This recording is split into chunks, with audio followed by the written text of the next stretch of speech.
Electrical code requirements for pool light boxes state that they must be installed at least 4 feet from the edge of the pool, according to the National Electrical Code Section 680.23 on.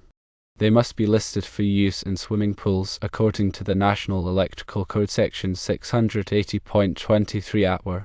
They must have a grounding conductor, according to the National Electrical Code Section 680.23 A3.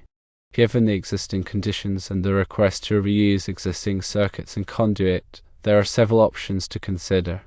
Firstly, replace the boxes and update the wiring. The most code-compliant option is to replace the existing flush boxes with new ones that meet the 4-foot distance requirement. New conduit or wiring would need to be installed for each box. This option is likely the most expensive and time-consuming. Secondly, consider modifying existing boxes. If the existing boxes are in good condition, it may be possible to modify them to meet code requirements. This could involve extending the boxes 4 feet from the pool edge using conduit nipples or elbows. A grounding conductor would also need to be added to the existing conduit.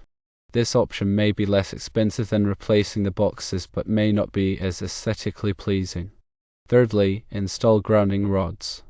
If it is not possible to upgrade the existing conduit to include a grounding conductor, grounding rods can be installed near the boxes. The grounding rods must be properly bonded to the pool shell according to the National Electrical Code Section 680.7c.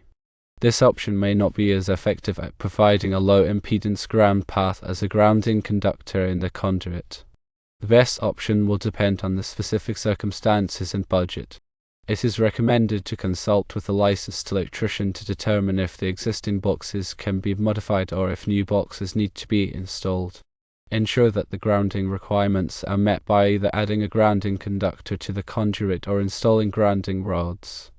Comply with all applicable electrical codes and manufacturer's specifications.